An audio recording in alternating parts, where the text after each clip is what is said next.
Hail YouTube, Magnus here, back with another video for you guys. This time it's a Raven themed knife sheath for a Viking style broken back Saex blade. Because of the style of blade, we're going to have to do some interesting water forming. I also want to add some bronze to the project, I want to carve a raven on it, and I want to make rivets from scratch for the first time. And actually, this will be the first time I do a knife sheath like this as well, so hopefully it turns out, because otherwise this video will be a failure video, which I'm not adverse to doing. Well, it's time to get started. Let's do a quick sketch. Make sure we plan our knife sheath out so we can move along smoothly from there. I think I followed my initial sketch pretty well when I finally get around to doing the sheath. It could have been a little better, but it was pretty close. Just fitting the raven into this shape was fun to do, so I don't get enough chances to draw, and I really do need to improve my sketching skills, so I enjoyed coming up with this little design, and I think it looks pretty cool, actually. There were a few hiccups with this whole process, so let's get to those. So it seems I have to shoot a little extra footage. I've come into the shop tonight to replace some missing footage, the most important footage. So this is my stunt knife. This will be playing the part of the other knife for a brief moment in this clip, because I did not have enough hard drive space and accidentally deleted the forming of the knife sheath, which is kind of important, last I heard. When patterning your knife sheath, make sure it's a little on the large side, because we're going to be water forming the leather piece that you cut out, and we want to make sure that it will fit in the pattern that you designed in step 1. The leather here is a 5-ounce Vegetan, so not too heavy, not too thin, just right, I guess. So don't wet your leather too much. Both sides, just get it saturated. Oil up your knife, cover it in some saran wrap, or unless you have a better idea, this is what I'm doing. Because the knife's going to stay in there overnight and you want it to not get destroyed. So now you're just clipping at the ends and starting to work the leather with whatever tools you find useful. I find this bone folder from Tandy Leather useful. My hands, I just keep working it. You can see it take shape pretty quick, but I probably worked it for about 15-20 minutes just to make sure that I got the as much shape as possible. And the fact that I lost the first version of this forming is actually good for you guys, because this is much better. I changed a couple things on how I was doing it, and this worked out a lot better for me. So we're going to clamp it in some wood. Make sure whatever edge is against your leather has a bit of a sand on it. You don't want it to be totally crisp and jagged. You want to be mildly rounded, like even just like a quick sand. Then you can do a little extra work here. And pin it all down. So we're going to leave this overnight, throw it in our stink room, and it's all dry. So as you'll see in a moment, the original knife I carved way too wet. I was rushing myself because I had procrastinated, and I formed it, let it dry a little bit, and then started to carve it. I really should have done what I'm doing here, which is make sure that it dries overnight, and then you can wet it a bit, and everything will be great. For some reason I wanted to hand stitch this sheath, but punch the holes on my machine, so that's what I did. If I was to do it again, I wouldn't run a set of holes along the outside edge, because I'm going to put bronze on there anyways to hold it. I could just glue it and put the bronze. I think it would look better. So that was unnecessary. Also, using wax thread was silly, which is another thing I did. You can't tell I did that here, but I might as well tell you. And it's just going to be a pain in the butt if I want to dye it, because you get little bits of wax on your knife sheath. After playing with this knife sheath for a bit with that knife, it worked great. And the bump at the guard helped keep it in place, and after working it a bit, I was able to pull the knife out and put it back in pretty easily.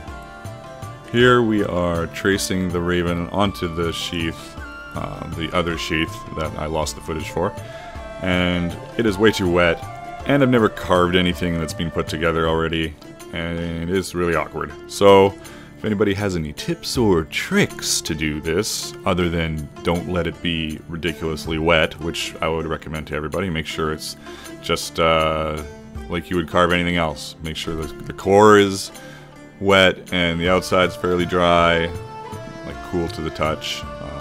Don't have it super saturated, and don't procrastinate with your projects so you're finishing them last minute the night before. Because of all this, the carving itself didn't turn out as nice as I would have liked, but you can still tell it's a raven. It's stayed pretty true to the original drawing, but not perfectly. I missed a couple things. I ended up taking the knife out there and trying to carve with it, and it worked alright, but it was still way too wet. I should have let it dry, but I had no time. So if I can teach people through my mistakes, I have no problem doing that.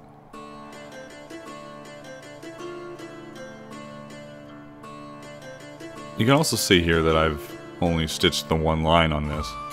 And I do eventually end up stitching the other side, and again, I would recommend against that. I would just do the stitch along the edge closest to the blade and go from there.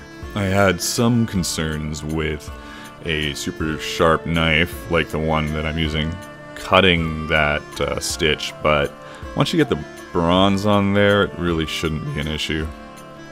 I was trying to keep this as rustic looking as possible, so I did some pretty basic backgrounding on it. I didn't want it to look too sharp, too fancy, so I guess in that sense the carving did work out alright, but I'd still like it to be a little better. So once I get the carving done, it's on to the next part that I didn't really like.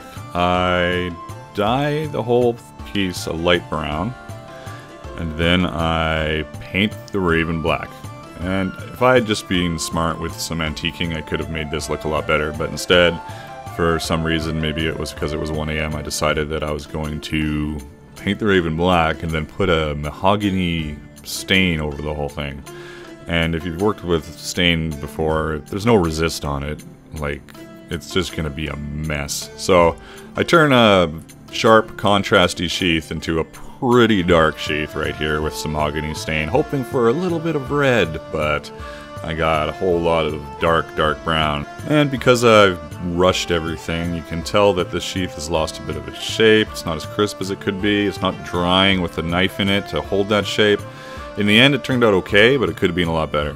So now I'm just going to burnish up the edge on my burnishing wheel pretty quick. Do a nice smooth edge on it. Grind away a little bit on the inside to make it look better with my bone folder. And then it's on to the next thing that I'd never done before. That was making rivets from scratch. So this knife sheath was a gift for a friend of mine, and I thought that it would be a great idea to make my own rivets. And they were a bit of a pain in the butt. So again, because this is the first time I've done this, you get to learn from my mistakes. First off, make sure that when you're melting the wire, you get a good size ball. Because I had a lot of rivets that didn't turn out because the ball was just too small. So you want to make sure you get a good ball, and then into the water, into the pickle. I also ended up turning every single one of these rivets over and doing the other side. So you'll see here I cut one. That's because there's two there. So that's a good little tip as well. Leave them a little long. Do both sides. That way you can quickly make some more rivets. So that's a good one. Worked out great. There was a bunch that didn't work out great. They were just too small and they just went right into the hole instantly. So we got a bunch of rivets. You didn't see the process of all the failed rivets. There were lots. Here we are cutting the pattern. I decided to use bronze for this sheath. It turned out pretty nice. I think it was probably a little too thin, but it wasn't that bad. If I was to do it again, I'd go a little thicker, but I do have some issues bending metal. I need to get better at that. Specifically, the wider, longer piece in the middle was a bit tricky to bend. You can see I hammer it over once I get to it. So this is a pretty straightforward process. I'm patterning all of my bronze, and then I'm going to move on to my jewelry saw and cut out all the bronze. With the jewelry saw, just make sure you take your time, don't force it, use lots of beeswax. You don't want to be breaking a blade every 10 seconds. I think I broke probably 3 blades in the whole process of cutting out this bronze, which is a new record for me for low. Usually I break lots because I haven't done a lot of work with my jewelry saw. So we're just motoring through it. Once I get through all of the metal, I'm going to round the corners just a tiny bit and get rid of the burrs on the edge with some with the sander. And then I'm going to get rid of any bit of scratches or other odd marks on the metal with some sandpaper. So I'll just motor through this really quick. Just some super fine sandpaper. No secret techniques here at all. I'm just running over the edge, running over the flats. Everything that I can come up with to make it look a little better. And then I bend it with my hands and a hammer. And bend it again, and bend it again. If I was more confident with my ability to line up this metal, like perfectly on a fold, then I could have drilled my holes separately and everything would be great. But as it is, I decided to bend my metal, then put it around some wood, and then drill through both at the same time, because I'm not confident enough in my hole placement. It could be way off, who knows.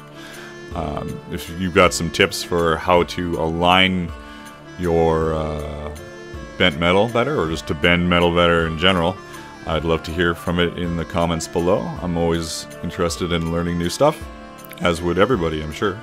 So I didn't have bronze rings, and I could have farted around with the wire that I had to try and make some kind of ring, but instead I used brass rings, and I decided that because they looked so different that I'd patina all the bronze and brass and try and get it to a closer color so it would match a bit more.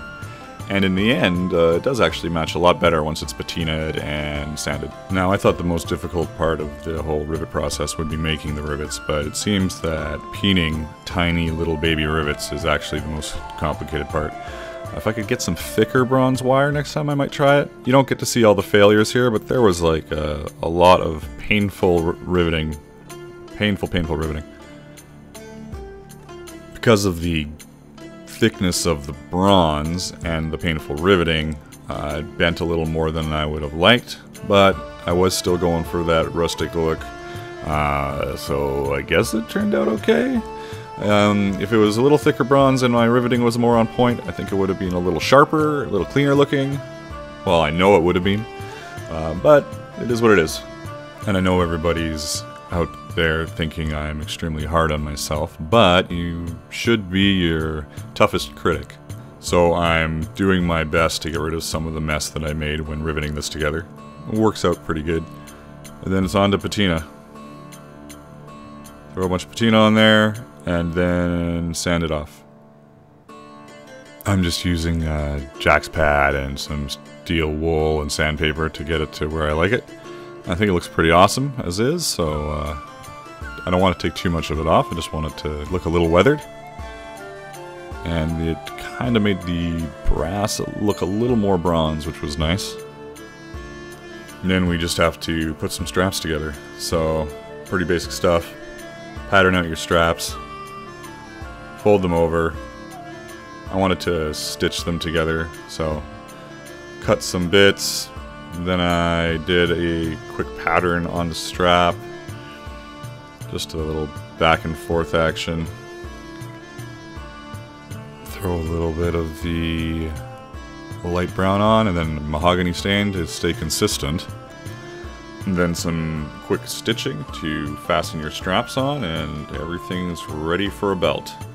I do really like how this knife sheath turned out, despite how negative I was with some of my comments towards my own work.